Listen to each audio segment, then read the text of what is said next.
So hello everyone, स्वागत आहे आपल्या सर्वांचं माझ्या फर्स्ट यूट्यूब व्हिडिओमध्ये. तर आजच्या व्हिडिओमध्ये आपण गोल्डचं वीकली ॲनालिसिस करणार आहोत, म्हणजे गोल्डचा वीकली फोरकास्ट करणार आहोत. तर नेक्स्ट वीकमध्ये गोल्डची काय मुवमेंट होईल, गोल्ड बायला जाईल का सेल साईडला जाईल, हे सगळं आजच्या व्हिडिओमध्ये आपण जाणून घेणार आहोत. ओके, तर चला मग व्हिडिओ स्टार्ट करूया. तर टेक्निकल पार्टकडे वळण्या अगोदर आपण फंडामेंटल न्यूज ॲनालाइज करून घेऊ एकदा. तर first of all me browser open करेन माझं. तिथं येऊन मी तुम्हाला सगळ्यांना माहीतच असेल, फॉरेक्स फॅक्टरी एक वेबसाईट आहे जिथं तुम्ही सगळे न्यूज पाहू शकता फॉरेक्स मार्केट रिलेटेड. ओके, तर इथं आल्यानंतर इथं टुडेवरती जाऊन 16/2/21 डेट ॲप्लाय सेटिंग्स आणि इथं ऑलरेडी आहे. ओके, तर नो प्रॉब्लेम. जसं की तुम्ही पाहू शकताच, मंडेला काही न्यूज नाही आहे, म्हणजे एम्पायर स्टेट आहे पण तेवढी काही इम्पॉर्टंट नाही आहे. ट्यूजडेला कोर रिटेल सेल्स आहे, त्याचा पण मार्केटवरती जास्त काही इम्पॅक्ट नाही पडणार. वेनसडेला बिल्डिंग परमिट्स, क्रूड ऑइल, हे पण काही इम्पॅक्ट पडणार नाही मार्केटवरती. But federal funds rate, FOMC economic projections, FOMC statement, ह्या जी न्यूज आहेत ह्या मोस्ट इम्पॉर्टंट न्यूज आहेत गोल्डसाठी. तर याचा मार्केटवरती खूप मोठा इम्पॅक्ट पण पडू शकतो, कारण FOMC बऱ्यापैकी इम्पॅक्ट पाडते गोल्ड मार्केटवरती. 100 to 200 पिप्सची एक मुवमेंट आपल्याला पाहायला भेटू शकते या न्यूजमध्ये. तर ती न्यूज 11:30 वाजता आहे रात्री, ही इंडियन स्टँडर्ड टाईमच्या अकॉर्डिंग आहे. आणि जसं की तुम्ही पाहू शकता, गुरुवारी थर्सडेला FOMC प्रेस कॉन्फरन्स पण आहे आणि ॲज युज्युअल अनएम्प्लॉयमेंट क्लेम्स पण आहे. या दोन्हीचा पण इम्पॅक्ट चांगला पडू शकतो मार्केटवरती. आणि बाकी Philly Fed manufacturing index, existing home sales, याचा काही इम्पॅक्ट नाही पडणार. फ्रायडेला FOMC मेंबर हार्कर स्पीक्स आहे, याचा मीडियम इम्पॅक्ट दाखवलेला आहे इथं फॉरेक्स फॅक्टरीला. बट एक मेजर इम्पॅक्ट पण पडू शकतो या न्यूजचा, कारण FOMC मेंबर आहे तो, त्यामुळे. तर चला मग पाहूयात टेक्निकल पार्ट. ट्रेडिंग व्ह्यूवरती आल्यानंतर first of all chart open करतो मी. ओके, तर जसं की तुम्ही पाहू शकता, चार्ट एकदम ब्लँक. आपण फ्रेशली ॲनालिसिस करणार आहोत आज. तर सुरुवात करूया मंथली टाईम फ्रेमपासून. तर मंथली टाईम फ्रेमला जसं की तुम्ही पाहू शकता, तिथे एक इन्व्हर्टेड हेड अँड शोल्डर बनला होता. मी ड्रॉ करून दाखवतो तुम्हाला, सोपा जाईल तुम्हाला पण समजायला. ओके, तर हा असा शोल्डर, हेड, आणि हा परत एक शोल्डर. ओके, ह्याला मी थोडंसं बोल्ड करतो, ओळखायला सोपं जाईल. ओके, आणि त्याची नेकलाईन पण ड्रॉ करून घेऊत. ही नेकलाईन खूप मोठी आणि इम्पॉर्टंट आहे. ओके, बहुतेक तुम्हाला विजिबल नसेल, मी याचा कलर चेंज करतो आणि पिक्सल, येस, आता विजिबल असेल तुम्हाला कदाचित. येस, ही नेकलाईन आहे हेड अँड शोल्डरची, जी की मंथली टाईम फ्रेममध्ये बनलेला आहे, आणि त्यामुळेच आपल्याला एक मेजर बाईंग मोमेंट इथं पाहायला भेटली आहे. ओके, आणि आणखी काही मंथली टाईम फ्रेमवरती बघूयात. इथं मंथली टाईम फ्रेमवरती गोल्ड जेव्हापासून स्टार्ट झाला तेव्हापासूनचा चार्ट दाखवतो आहे. हां, आपण इथं ट्रेंड लाईन, एक पॅरलल चॅनल ड्रॉ करून घेऊ. ट्रेंड लाईन्स नको, पॅरलल चॅनल ड्रॉ पण करायला सोपं आहे आणि ॲक्युरेट पण बसेल ते वर खाली.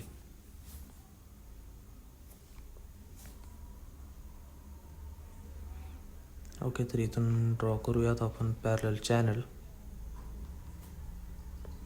एक proper parallel channel. Okay, okay okay, parallel channel proper. Okay, तर जसं की तुम्ही पाहू शकता स्क्रीनवरती, सध्याला आपण एक पॅरलल चॅनल ड्रॉ केलेला आहे, एकदम प्रॉपर ड्रॉ झाला आहे. याचा कलर चेंज करून घेऊ वापस. ओके, तर जसं की तुम्ही पाहू शकतात, गोल्डने पॅरलल चॅनल आणखी काही ब्रेक केलेला नाही. ह्या पॅरलल चॅनल ब्रेक करायला त्याला 2670 म्हणजे 2670ची जी लेवल आहे ती ब्रेक करावी लागेल, म्हणजे ह्या लेवलपासून नियर अबाउट 1000 पिप्स म्हणजे 100 पॉईंटवर लेवल आहे 2670ची, ती त्याला ब्रेक करावी लागेल, तेव्हा तो पॅरल चॅनल ब्रेक होईल. याच्यापेक्षा जास्त मंथली टाईम फ्रेमवरती काही नाही आहे.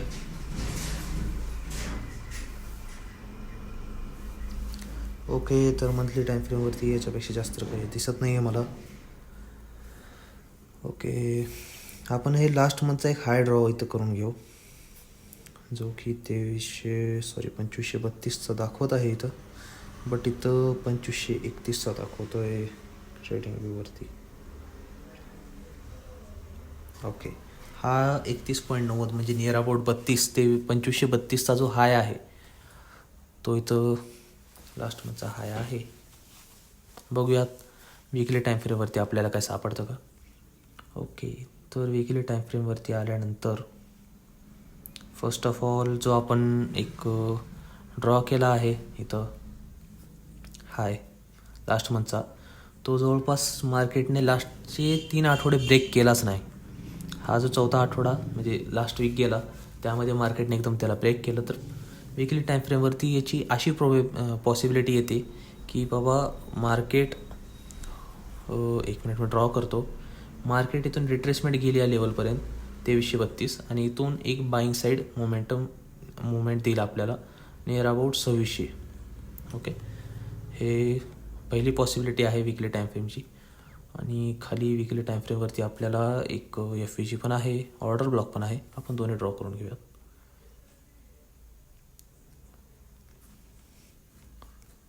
ओके,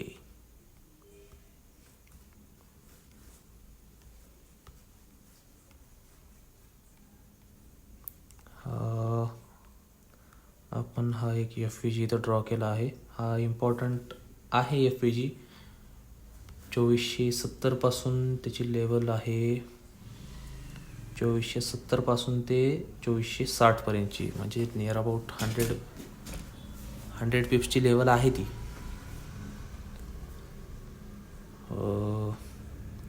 आणखी खाली पण आहे बट तो FVG वगैरे नाही. एक सपोर्ट आहे गोल्डसाठी सध्याला, कारण तो ब्रेक केला आहे गोल्डने, त्यामुळे. ओके, आणि खालची एक लेवल आहे ती आहे 2200. तेवढ्या खाली नाही येणार गोल्ड सध्याला तरी. तसं जसं खाली येईल तसं आपण व्हिडिओज अपलोड करू. जर एमर्जन्सी वाटली तर एखादा डेली व्हिडिओ पण येईल, डेली ॲनालिसिसचा. त्यासाठी चॅनलला सबस्क्राईब करून ठेवा तुम्ही. ओके, तर आपण बघूयात 1 डेच्या टाईम फ्रेमवरती आपल्याला काय सापडतं का. 1 डे, येस. ओके, तर आपण 1 डेच्या टाईम फ्रेमवरती आल्याबरोबर आपल्याला ऑर्डर ब्लॉक सापडलेला आहे इथं. एक लेवल ऑर्डर ब्लॉकची. ओके, जर मी लेवल शेअर करायचं म्हटलं तर 2510 पासून ते 2500 पर्यंतची जी लेवल आहे, ह्या लेवलमध्ये एक ऑर्डर ब्लॉक आहे इथे. ऑर्डर ब्लॉक पॉसिबली हा ऑर्डर ब्लॉक वर्क करू शकतो इथे. आणि ज्या पद्धतीने मार्केटवर गेलं आहे सध्याला, एक म्हणजे स्ट्रॉंग बुलिश मोमेंटम भेटला आहे मार्केटला. तर इथे एक लेवल आहे 2550ची, जी की एक सायकोलॉजिकल लेवल आहे. बऱ्याच जणांनी तिथं जेव्हा मार्केट बाईंग साईड जात होतं त्यावेळी बऱ्याच जणांनी प्रॉफिट बुक केला त्या लेवलला. त्यामुळे ती एक सायकोलॉजिकल लेवल म्हणून वर्क करते सध्याला मार्केटमध्ये.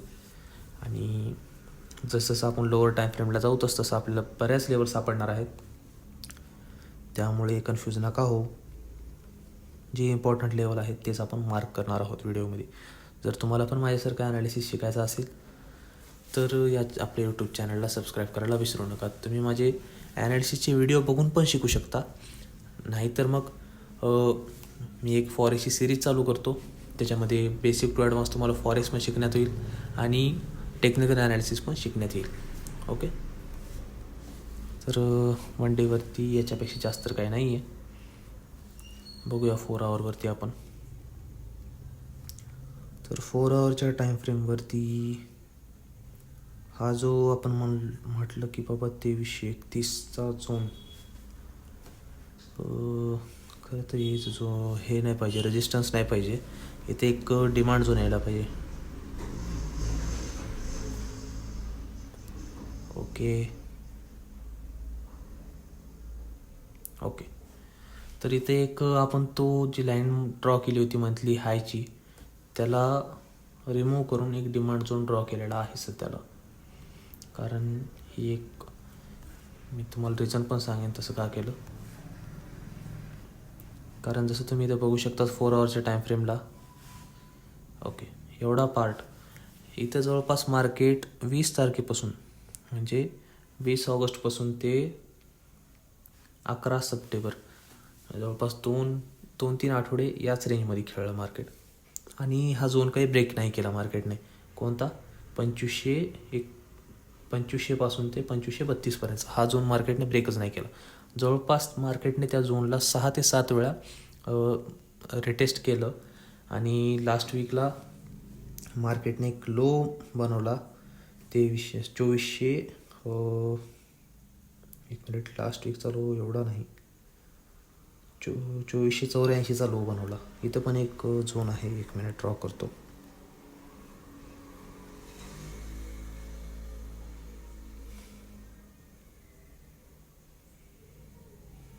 ओके, हा एक 2485 ते 2479च्या लेवलपर्यंतचा झोन आहे. ओके, पॅरल चॅनल आपला हल्ला का? ओके, झालं बरोबर. अरे पॅरल चॅनल का हलतो सारखं डिस्टर्ब करतं यार. ओके, इथे एवढं खाली तर काय मार्केट नाही येणार. तरी आपण हा जो वरचा झोन आता ड्रॉ केलेला आहे याला ॲडजस्ट करूया पुढे, अजून सोपं जाईल आपल्याला ॲनालिसिस करायला.